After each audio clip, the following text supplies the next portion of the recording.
हो गया। नमस्कार, आप देख रहे हैं मगध खबर और मैं शुभम। आज मैं बीजेपी प्रवक्ता सुमित शशांक जी से बात करने की कोशिश करता हूं। कैसे हैं सर आजकल?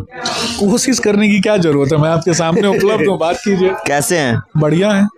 क्या टॉम एंड जेरी का खेल चल रहा है? ये तो महागठबंधन वाले बताएंगे ना, जिनके यहाँ चल रहा है वो बताएंगे कि हम बताएंगे। रात में खेला होवे?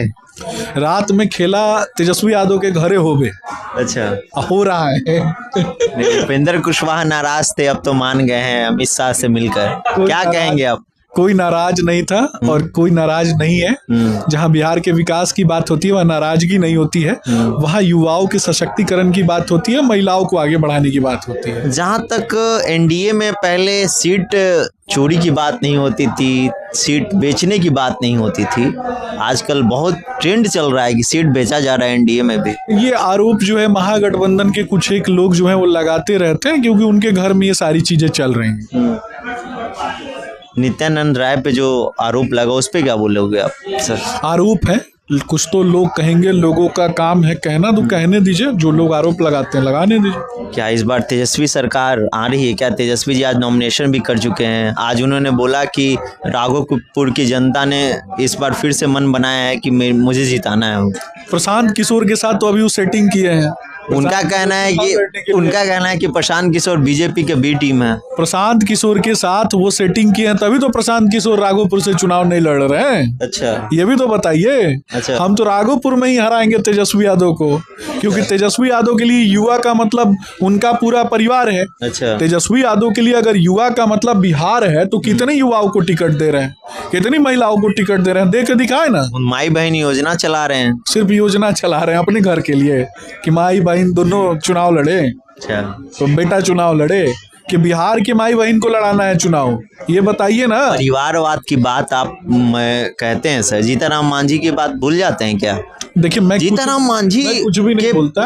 तो परिवारवाद की बात, परिवारवादी बोलते हैं उनको, लेकिन जीतनराम मांझी को आप लोग क्यों भूल जाते हैं? देखिए, मैं कुछ भी नहीं भूलता। भारतीय जनता पार्टी ने कभी परिवारवाद को प्रश्रय नहीं दिया है। तो जीतनराम मांझी क्या है सर? हम गठबंधन धर्म के अंतर्गत है और गठबंधन धर्म का हम पालन करते हैं। हमारी विचारधारा अंत्योदय है, जिसके लिए हम काम कर रहे हैं। और क्या इस बार कितनी सीट आ रही है आपकी?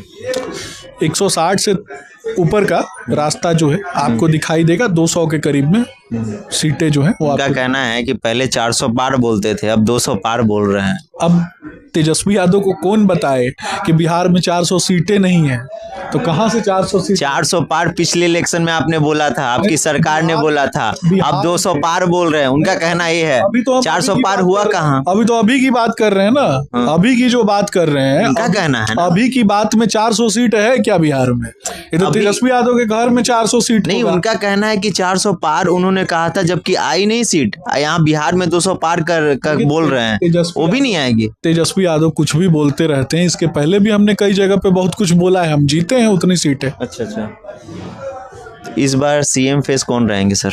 जो थे वही हैं और आगे भी वही रहेंगे।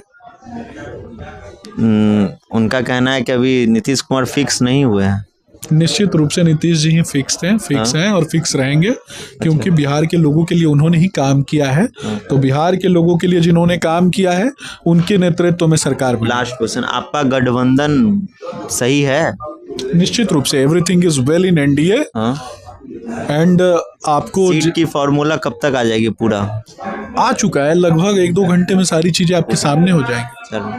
ये थे मेरे साथ सुशांत, जो बीजेपी के प्रवक्ता थे। उन्होंने सारी बात हमसे रखी और बीजेपी और एनडीए का जो फार्मूला है उसके बारे में उन्होंने बताया और बोला कि सीट फार्मूला जो भी है वो 1-2 घंटे में या आज तक आ सकती है। और तेजस्वी यादव पर उन्होंने करारा हमला बोला है कि युवाओं को उन्होंने कितनी सीटें दी हैं।